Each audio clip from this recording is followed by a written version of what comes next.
I wish you guys could see outside right now. It is like gray and like windy, and it looks like we're gonna get a huge storm.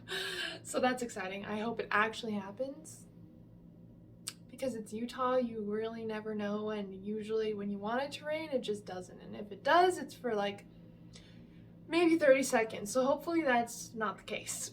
Hello guys, how are you?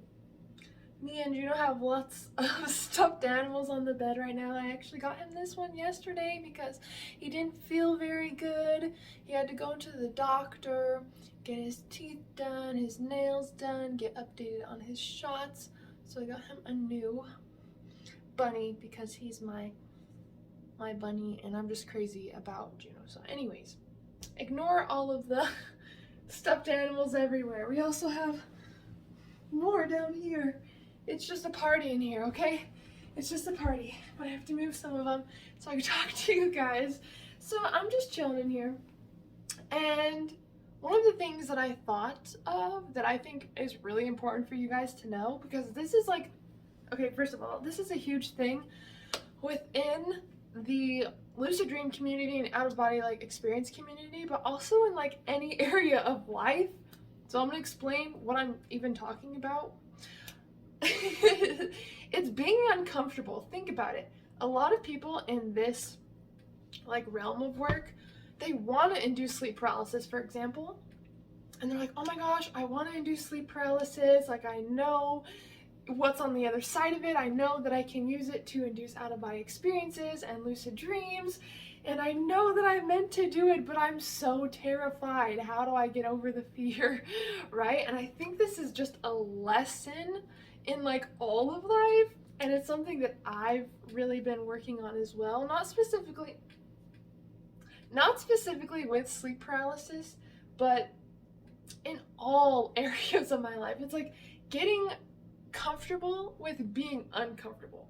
So why is this important? Well, because our ego, now there's a huge like misconception about what the ego is. I'm not saying like you're egotistical or something. Everybody has an ego, and it's just basically the part of our psyche that grounds us into this experience and bases its entire logic off what it can physically see. If it can't see it, then there's no evidence of it actually being true, right? And so that's how our ego kind of like talks us out of stuff, like, oh, I don't know if you should do that. I don't know if it's gonna work out. Or, oh, I don't know if you should give that talk. You're probably gonna bomb it and do absolutely horrible.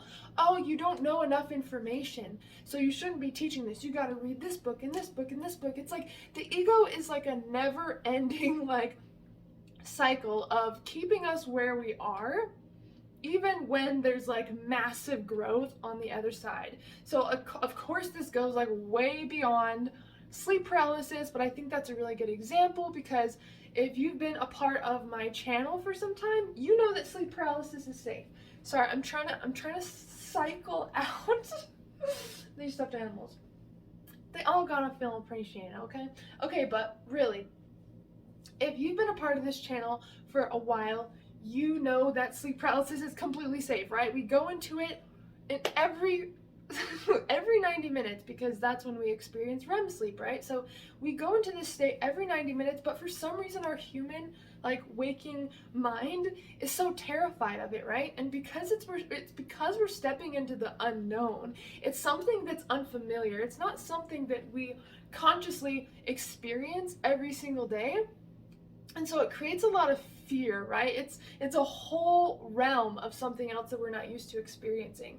And the lesson within like inducing sleep paralysis and pushing past that fear, we can use that in any area of our life, like any area. And it's all about getting comfortable with being uncomfortable. And so whether it's with sleep paralysis or whether we're just talking about this in general, I highly recommend you getting comfortable with being uncomfortable, because there's only so much potential that we can experience inside of our comfort zone, right? But what if you can expand your comfort zone? Your comfort zone isn't something that's completely locked in. You can expand it, you know? And then all of a sudden, all of these things that you used to be terrified of, they're now within your comfort zone. So let's talk about sleep paralysis for a sec, and then I want to tell you one of the things that I was scared of that was super far out of my comfort zone, but now it actually makes me excited thinking about it. And then once I did it, I realized how liberating it actually was.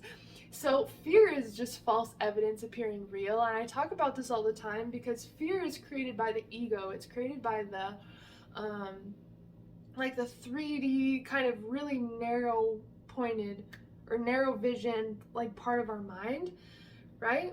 And fear is just our brain trying to guess what's going to happen next. It doesn't know, but it's trying to come up with like the worst case scenario. And one of the reasons why our brain does this is, again, I talk about this all the time, but it's so important. Our brain has 3 jobs. Do you remember what they are? Because we talk about it all the time. But our brain has 3 jobs. Seek pleasure, right? Instant gratification. This is one reason why us humans love just like instant gratification. Reducing pain, and that's where it comes in. Our brain's trying to keep us out of pain, you know, painful situations that are unknown. And being efficient, right? And part of being efficient to the brain is like keeping us doing stuff that we know how to do. The brain doesn't think it's efficient for us to try new things because it thinks it could potentially lead to pain. It's not pleasurable to like have to learn a new skill or push past fear, and the brain just doesn't think that it's efficient because it's something that's out of like your comfort zone. But this is like such a narrow bit. We're meant to grow, like we are meant to expand, and we are meant to push our limits. And I can't remember what the quote is, but it was saying like once you reach the limits, they get pushed farther away or something. And that's so true. Like once we think we've reached our limit, we realize there's a whole other realm that we can experience. And for example, with sleep paralysis, like it's something that appears scary, right? It's something that makes us feel like we're unsafe. And it's because when we're in sleep paralysis, our body's paralyzed, our eyes are closed, and this is something that we're not used to experiencing like when we're sleeping, right? Like if you know, you know. Like if you've experienced sleep paralysis, you know how crazy it can be, right? You know how, oh my gosh, you know how wild it can be. But that's not something that the brain is used to experiencing consciously, because usually we are asleep when we're asleep. Usually our brain is like sleeping when we're sleeping. Usually our brain is not awake while our body's asleep, right? And so automatically the brain starts thinking that it's in danger, right? But if you feed on those thoughts, it's like actually allowing those to grow. It's like all of our thoughts are seeds. What are you allowing to grow? Like, just because our brain thinks it and it tells you something, it doesn't mean that it's true. And I think a lot of us think that our brain, because it says something, that it must be true. But the brain's only going off of like what we've seen in our physical environment. It's going off of our past experiences. And like, what if you had a beautiful, amazing idea that was going to make you $1 million? But obviously you've never made $1 million before, right? So your brain can't predict what that would be like. So it starts to just go off your past experiences. Well, you can't make $1 million because we've never made $1 million before, and look at this evidence, and look what happened to you when you were 6 years old. It's like, it comes up with all of this BS that literally has nothing to do with this new thing that you are trying to do. It just doesn't. It just doesn't make any sense. It just doesn't, right? But it tries to grasp onto anything to seek pleasure, reduce pain, and be efficient.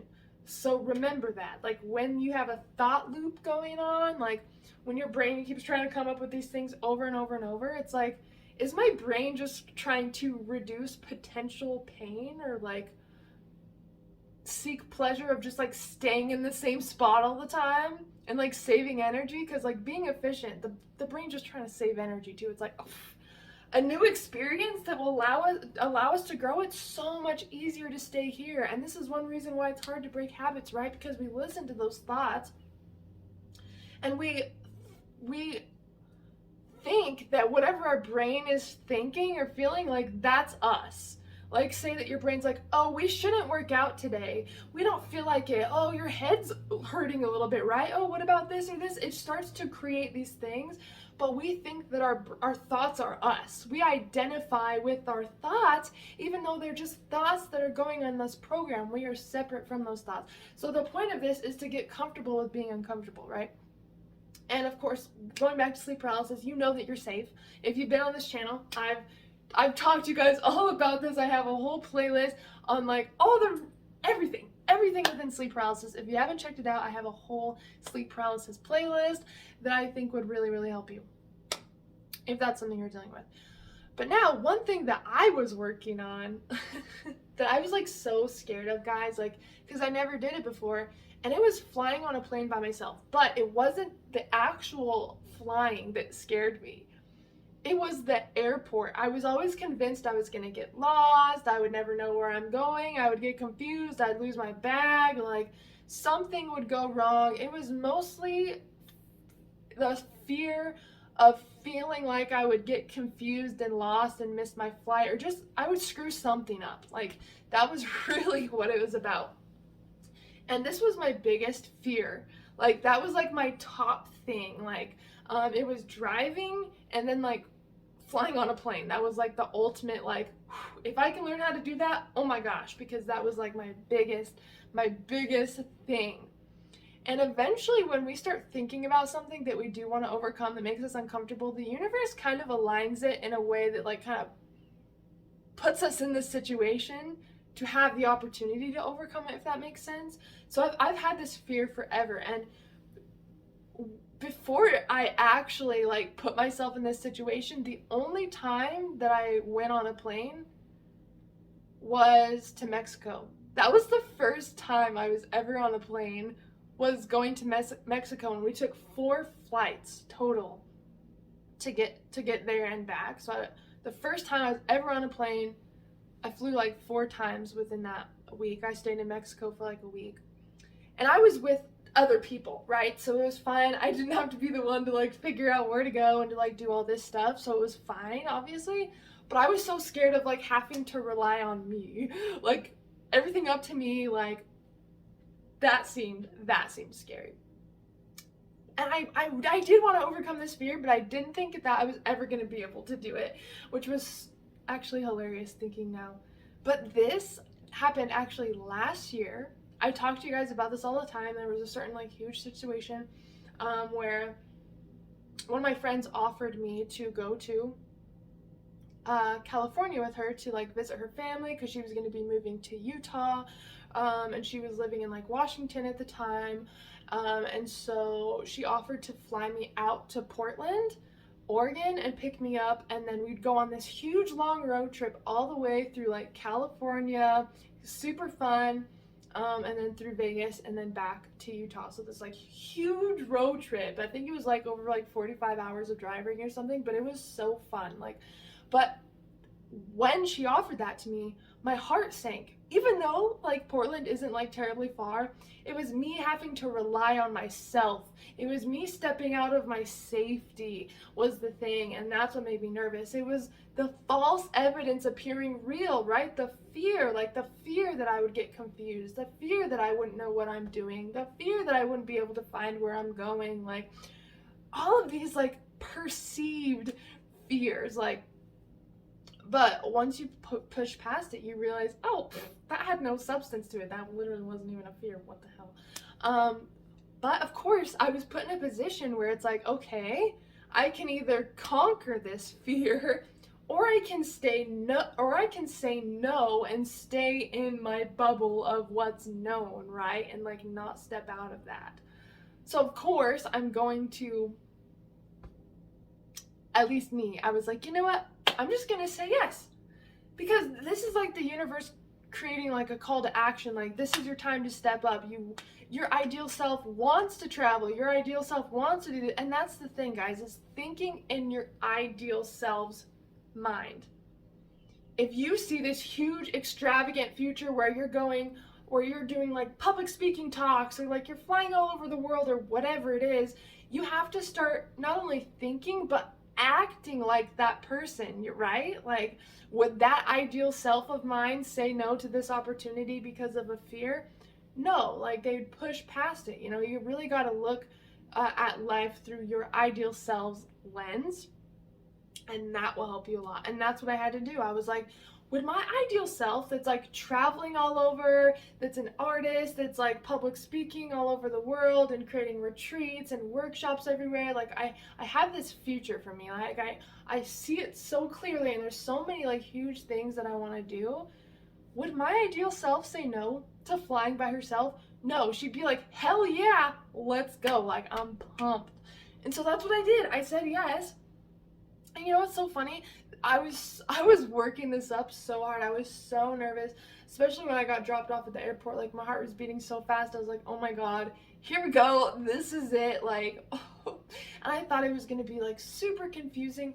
But you know what's so weird? I called on my guides too. Like, I called on like, just like guidance to help lead me to where I needed to go. And so if you're really scared about stepping into something that you've never done before, you know, something that you've like worked up in your mind to be so terrifying, call on guidance, call on some sort of protection, because I did that, and I just imagined myself being able to like go through the airport so smoothly.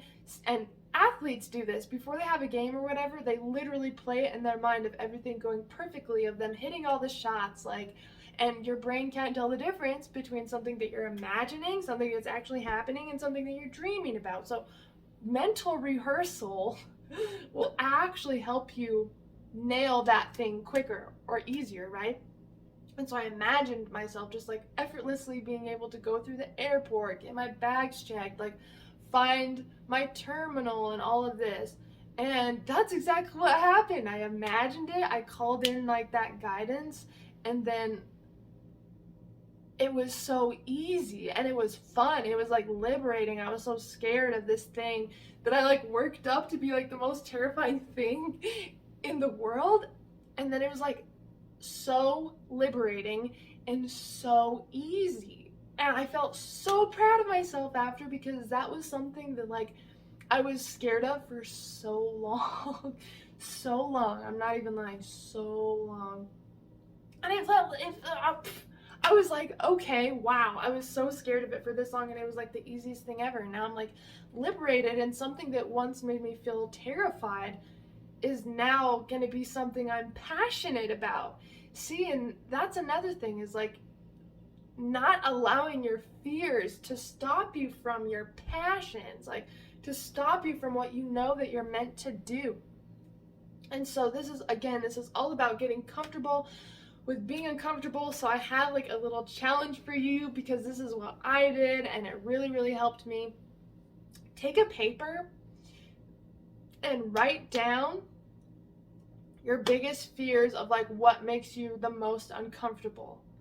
So like, what's the top thing? Like, what's the scariest thing that you can think of doing? It could be skydiving, it could be public speaking, it could be flying on a plane by yourself, it could be driving, it could be anything. Like, whatever your fears are, whatever makes you feel super uncomfortable, write on a paper, write the biggest one and then the second biggest one, and just like create this list. It doesn't have to be super long, it could just be a few things, whatever it is. Just write down as many things you can think of, like, that just make you feel uncomfortable. And then make that your goal list, like your to-do list, because now you have like a roadmap of how to overcome your biggest fears and how to get comfortable with being uncomfortable. And it's gonna feel a little bit scary, but that's how we reprogram our brain. That's how we rewire our brain. That's how we create new habits. That's how we literally become a new person, is by having new beliefs. So now believing that you can do it, having new thoughts to go with those beliefs, generating new feelings in the body that we don't feel every single day, right? And allowing those feelings to create new actions for us, and then getting new results in our life. Joe Dispenza talks about this all the time, right? And I talk about this all the time. Your beliefs create your thoughts, and your thoughts create your feelings, and your feelings create your actions, and your actions create your results. So if you want to become a new person, we got to have a new set of beliefs, thoughts, feelings, actions, which will lead to new results, right? So this note, or like this paper that's full of like all these things that make you feel uncomfortable or that you're scared of, that you like really like to conquer, like if you can imagine overcoming something, they would like totally change your life if you could do it. Right? Think about like the craziest thing, like, oh my God, if I could overcome this, if I could do this, it would change my entire life. Like, write that stuff down. Like, the flight thing was for sure one of those things for me. It is so windy outside. Can you hear it? I was gonna take Juno on a walk and try doing a vlog. I might fly away, like, I'm not even kidding. Oh my God, I hope it storms. I really do. Like, I love the rain. But anyways, I want to challenge you with that, because that's really helped me. Like, let me just let my brain like dump all this stuff out on paper to see like what it's even scared of, you know, and like what makes me the most uncomfortable to think about, and then using that as a goal list. And then once you overcome everything that you were scared of, what's gonna scare you? Nothing. Like, you're gonna feel so liberated. You're gonna feel so proud of yourself. You're gonna feel so like alive and inspired and motivated that you're gonna be able to conquer anything, because you used your fears as a roadmap, and you're showing the ego like, you're not in control. This is my life and I want to expand in every single way that I can. So this is what I'm doing. Right? And so I wanted to share that with you because I feel like this is really important to talk about. And of course, I've had experience with this firsthand, and I wanted to kind of tell you guys about it just in case some of you may have the same fears, and maybe some of you are working on getting comfortable with being uncomfortable. That's a very, very important thing for us to do as human beings. We don't want to be stuck in the same place our entire lives, right? So I thought that that would be something that would help some of you guys. So definitely do that challenge. You can leave your comments in the comments. You can leave like some of the things in your list in the comments, and then maybe you'll also find some other people in the community that also share the same fears, that are going to overcome them just like you, you know? This is a family. This channel is our family, and I want us to be able to connect on a personal level. So if there's anything that you want to share regarding this video, or anything that you overcame that you never thought you'd be able to overcome, or something that you're working on overcoming that you've been really, really scared of, I would love to hear about it, because this changed my life, and it really helped me see my fears as a challenge. I think that's the biggest thing. Like, the fears not being something that you run away from, like you cower away from, but they're a challenge. Like, your fears are your prey. Like, that's how we should go after life. Our fears are our prey, and we see it as a challenge. Anything that makes us feel some sort of way, like, now we see that as an actual challenge to conquer that thing. So I hope that this helped you. I hope that this inspired you in some way, and it will absolutely change your life, I promise you. Definitely leave any comments down below if there's anything you want to share, and then of course if you have any questions, definitely leave them down below as well. Make sure to subscribe if you like the content that I create, and you're not subscribed yet. I would love to welcome you to the dream family with us. And if you're wanting to work with me, whether it's enrolling in my courses or classes, or even one-on-one mentorships where you and I can chat one-on-one, definitely check out the links below so you can see all the stuff that I offer for that. But anyways, guys, I love you so much. Thank you so much for joining in this video, and I will see you next time. And as always, I'm sending you endless love and endless lucidity.